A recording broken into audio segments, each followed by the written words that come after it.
celebrated Kyle Koso's 1,000th game. To be able to play that long and be productive in the NHL, what does it take for a player to be able to accomplish this, the 1,000 game?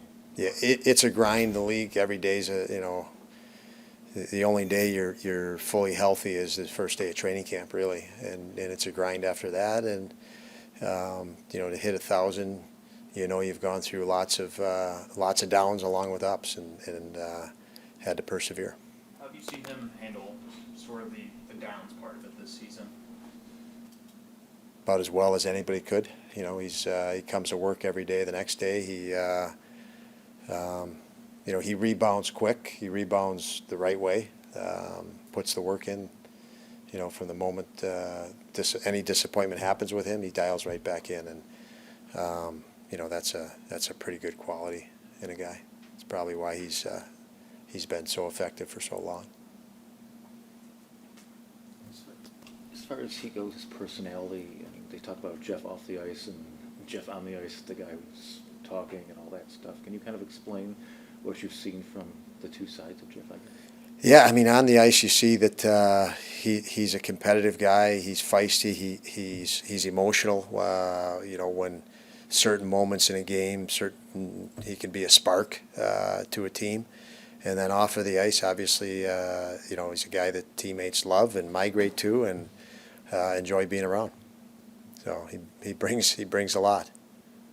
Not knowing Greenway's status moving forward, just with Zack Benson on the power play and the bumper, he did really well there in training camp. Just at the progression you've seen from him from the start of the season, how do you think he's better prepared to have that role if that's an opportunity that's there for him? Just given the growth 5-on-5, it's always more difficult for young players to make an impact on the power plays.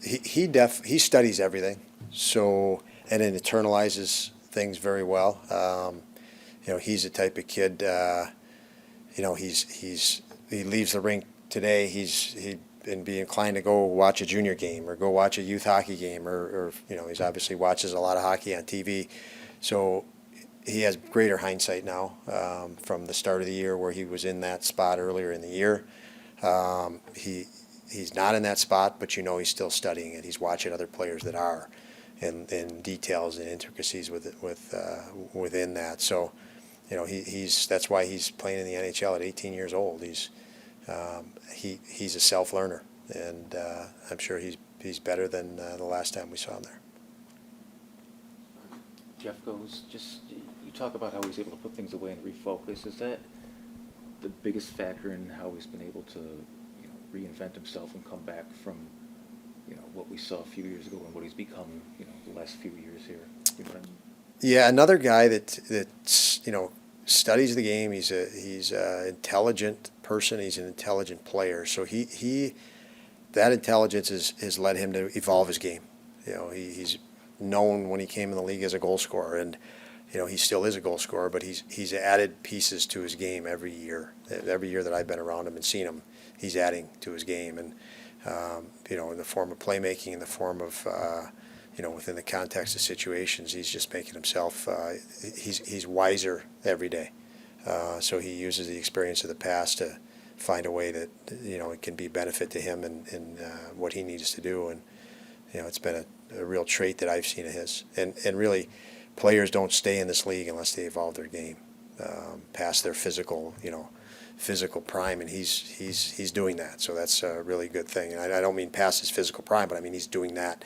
He's adding and evolving his game, which is a good sign as he does get older. And you're obviously it's natural. Your body can't do as much as you get older. So the more you learn, the better, and the more you can apply. And he's done that while still in his prime.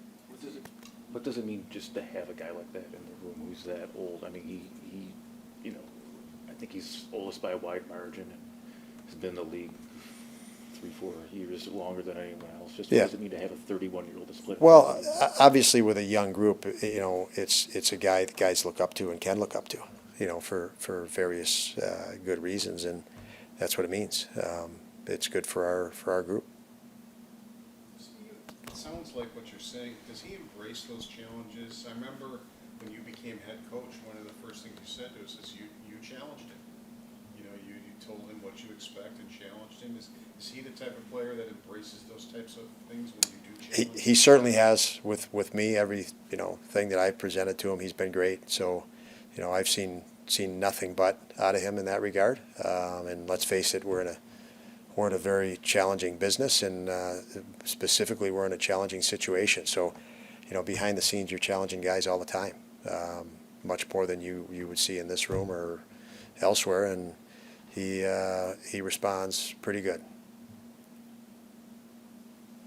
Thanks. Thanks, folks.